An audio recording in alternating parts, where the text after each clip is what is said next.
Olá, tudo bem? Bom dia, boa tarde, boa noite para quem está chegando agora. Estamos aqui para mais uma resenha no canal Só Futebol, tudo bem? Começar com as notícias do Figueirense Futebol Clube, o Figueirense, que tem uma matéria rolando aí nos sites esportivos sobre o Pix Alvinegro, né? Então está falando que essa campanha de doação de Pix já alcançou a marca de 300 mil e vem ajudando o Figueirense a bancar sua folha salarial e ajudando o time a entrar em campo para a reconstrução, porque a diretoria foi muito clara que se não tivesse ocorrido essa mobilização dos torcedores em torno do Pix, o clube já estaria abrindo falência ou estaria com problemas até de WO. Coisa horrorosa, hein, bicho?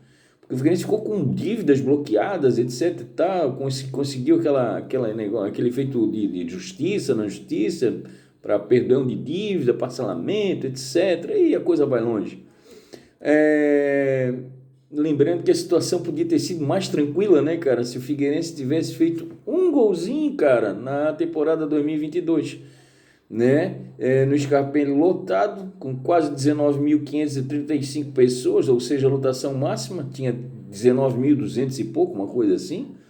O time só precisava furar a defesa rival, né? E para subir, rapaz. E torcer para o Vitória não ganhar o Paysandy. E o resultado era certo, deu empate 1-1 e ainda tinha 10 minutos para o Figueirense fazer o gol em cima do ABC de Natal e não conseguiu um golzinho, cara, um golzinho. Puta, a situação hoje seria outra financeiramente falando. Mas mesmo assim o Figueirense está, né, a torcida não pode parar de se mobilizar em torno do Pix e tem a questão dos associados, né? O Figueirense está com 7.500 sócios ativos, 7.500 sócios ativos. E o plano da diretoria é fechar até o final do ano com acesso, né? 12 mil associados. Pô, seria interessantíssimo, né? E manter uma média de 14, 15 mil nas próximas temporadas. Lembrando que não é nada difícil, né, para o Figueirense Futebol Clube, porque o Figueirense já teve esse tipo de situação aí em tempos de Série A e mesmo com os públicos que teve aí na Série C do ano passado. No ano passado teve público de mais de 19 mil pessoas dentro do Scarpelli. Então o Figueirense mobiliza o seu torcedor, é o chamado trem pagador. Mas eu acho que não pode parar de se associar e principalmente fazer o Pix. Cara, se todo mundo colaborar com 5, 10, 15, 20, 50 reais, como estão falando ali que é a média, olha aí o que deu, né? Mobilizar nas redes sociais. Em relação ao time do Figueirense, o glorioso Paulo Bauer deve utilizar o esquema de 3 volantes lá no Augusto Bauer contra o Brusque. Ele vai fazer uma trinca de volantes.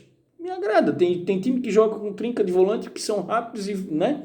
Para tentar fazer aquele time reativo, né? Então vai ser Gladson, Robson Lemão e Léo Baiano. O Cezinha dá vaga ao volante Gladson, Robson Lemão e Léo Baiano. No ataque, o Guilherme Pato deve reunir condições de assumir nova titularidade, né? E na defesa, as laterais terão mudanças, ou seja, o Léo Maia sai com o retorno do Elias, que era natural até, né? Que volta depois de ter tomado o terceiro cartão amarelo, e o Rai Lopes vai fazer sua estreia, vindo do banco, assume a lateral esquerda após suspensão de Vinícius Nunes, né? Que levou vermelho, amarelo e cacete, né? Então o Figueirense vai ter umas laterais modificadas e 3 jogadores no meio de campo. É a provável escalação do Figueirense, que tem 10 pontos, né? E ocupa a 12ª colocação na Série C. 12ª, está a 2 pontos do G8. Também não é nada absurdo o Figueirense meter um biquinho lá no Brusque também, né? Então o Figueirense joga no dia 17 de junho contra o Brusque, lá em Brusque, né? Lembrando, às 19 horas é amanhã, se eu não estou enganado é amanhã. E Remo e Figueirense no dia 24, aí às 4h30 da tarde no Baianão.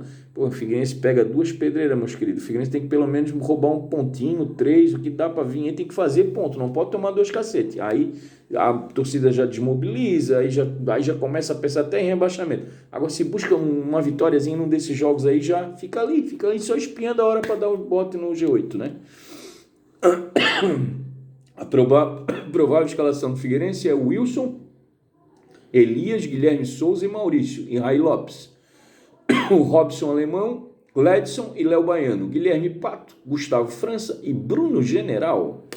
Já o Avaí tem fora o Didi, né, que vinha até se destacando de forma lenta, mas tá fora por lesão, Didi, e o Avaí tem 3 jogos em casa agora, então, ou seja, ele precisa vencer esses jogos, porque senão a coisa vai ficar feia para o Avaí, né? E o Pocket deve estar acertando novamente com o Avaí, deve estar voltando para o Avaí.